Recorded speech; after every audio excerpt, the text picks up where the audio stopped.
बिस्मिल्लाहिर्रहमानिर्रहीम। अल्हम्दुलिल्लाहि रब्बिल आलमीन।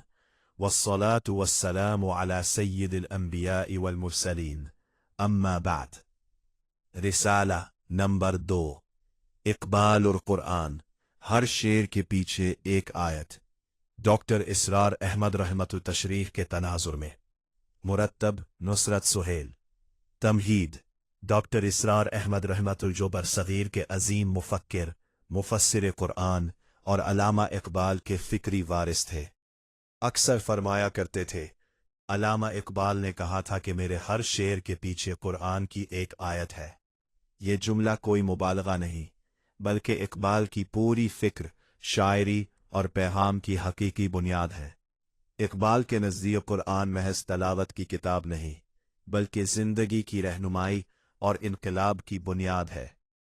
इक़बाल की शायरी का मुताला कीजिए तो महसूस होता है कि कुरान उनके दिल में उतर कर शेर बन गया था। वो खुद कहते हैं, मेरी ज़िंदगी का मकसद कुरान की खिदमत है। मैं चाहता हूं कि कुरान को फिर से जिंदा कर दूं दिलों में। इक़बाल का कुरान से ताल्लुक़।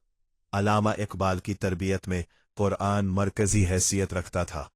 उनके वालिद शेख नूर मोहम्मद रोज़ाना उन्हें कुरान पढ़ने को कहते और एक दिन फरमाया, कुरान ऐसे न पढ़ा करो जैसे आम लोग पढ़ते हैं, यूं पढ़ो जैसे तुम पर उतर रहा हो। ये जुमला इक़बाल की पूरी जिंदगी का महवर बन गया।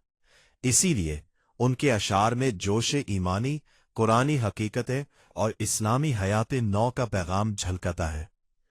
इक़बाल का एतराफ़। इक़बाल ने एक मौके पर कहा, मैंने कुरान को पढ़ा, सोचा, समझा। मेरे कलाम की जड़ कुरान में है। जो कुछ कहा है वो दरअसल कुरान के फहम का अक्स है। इसीलिए डॉक्टर इसरार अहमद रहमतुल्लाह कहा करते थे कि इक़बाल कुरान का तर्जुमान शायर है, न कि महज एक अदीब या फ़लसफ़ी। इक़बाल के अशार के पीछे कुरानी आयात। एक तक़दीर खुदी। आयत, इन्नल्लाह ला युग़य्यिरु मा बिक़ौमिन हत्ता युग़य्यिरु मा बिअन्फुसिहिम।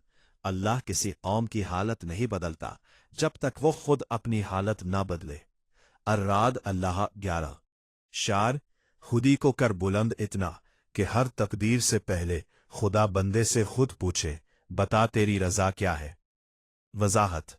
ये शेर इसी कुरानी हकीकत की शायराना तर्जुमानी है कि इंसान अगर अपनी खुदी, ईमानी कुव्वत व इरादा को बेदार करे तो अल्लाह ताला उसके हालात को बदल देता है। 2. रूह इंसानी की अज़मत। फ़इज़ा सव्वैतुहु व नफ़ख़्तु फ़ीही मिन रूही। फिर जब मैंने उसे दुरुस्त कर लिया और उसमें अपनी रूह फौंकी। अल-हजर 39।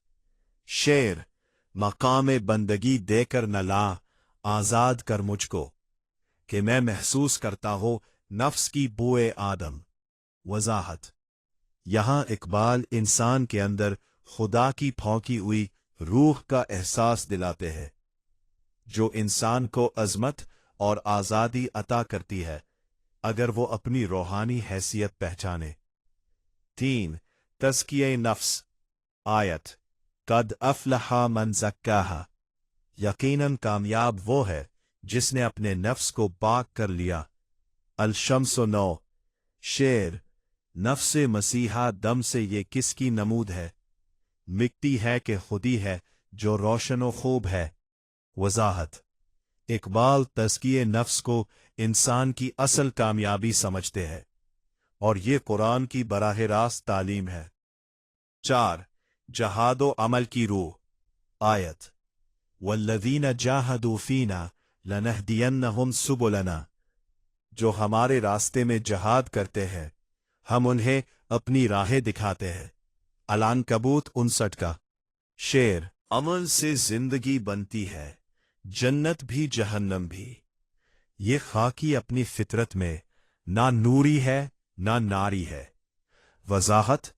इक़बाल के नज़दीक जिंदगी का असल म्यार अमल है, क्योंकि कुरान ने ईमान के साथ अमले सालेह को निजात का जरिया करार दिया। 5. कुरान के जरिया बेदारी उम्मत। आयत, قد جاءکم من اللہ نور و کتاب مبین، تمہارے پاس اللہ کی طرف سے ایک نور اور واضح کتاب آ گئی۔ المائدہ 15۔ شعر: وہ زمانے میں معزز تھے مسلمان ہو کر، اور تم خوار ہوئے تارک قرآن ہو کر۔ وضاحت: یہ اقبال کا درد امت ہے۔ وہ قرآن کو امت کی عزت اور ترک قرآن کو زوال کی وجہ سمجھتے ہیں۔ ڈاکٹر اسرار احمد لہادی کی تعبیر۔ ڈاکٹر اسرار احمد لہادی اقبال کو صرف شاعر نہیں بلکہ قرآنی مفکر کہتے تھے۔ ان کے نزدیک اقبال کی فکر میں 3 نمایاں پہلو تھے۔ 1. قرآن مرکزیت، اقبال کا ہر تصور قرآن سے ماخوذ ہے۔ 2. دعوت عمل، اقبال کے ہاں ایمان، جہاد اور اجتماعیت کا پیغام عملی ہے۔ 3. احیاء دین، اقبال کا مقصد امت کو قرآن کے مطابق زندہ کرنا تھا۔ ڈاکٹر اسرار احمد لہادی نے فرمایا، اقبال نے امت کو قرآن کی طرف بلایا، اور میرا کام ہے کہ میں امت کو اقبال کی دعوت سمجھاؤں تاکہ وہ قرآن کو سمجھے۔ اقبال کا مقصد شعر، اقبال کے نزدیک شعر کا مقصد محض تخیل یا ذوق نہیں بلکہ دعوت الی القرآن ہے۔ وہ کہتے ہیں، میرا کام شاعری نہیں، میرا کام مسلمان کے دل میں قرآن کا شعور پیدا کرنا ہے۔ اسی لیے اقبال کے ہاں ہر شعر کے پیچھے قرآن کی خوشبو ہے، اور ہر پیغام دراصل ایک قرآنی حقیقت کی نئی تعبیر۔ نتیجہ: علامہ اقبال کی فکر دراصل قرآن کی تفسیر شعری ہے۔ ان کی شاعری نے وہی پیغام زندہ کیا جو قرآن نے دیا: ایمان، عمل، خودی، جہاد اور بندگی رب۔ ڈاکٹر اسرار احمد رہائی نے اقبال کے اسی پیغام کو آگے بڑھایا اور کہا، اگر تم اقبال کو سمجھنا چاہتے ہو تو قرآن سمجھو، اور اگر قرآن کو سمجھنا چاہتے ہو تو اقبال کے ذریعے اس کا ذوق حاصل کرو۔ اختتامیہ: اقبال اور قرآن کا تعلق روح و بدن جیسا ہے۔ اقبال کی روح قرآن سے نکلی اور قرآن کی روح اقبال کی زبان سے بولی۔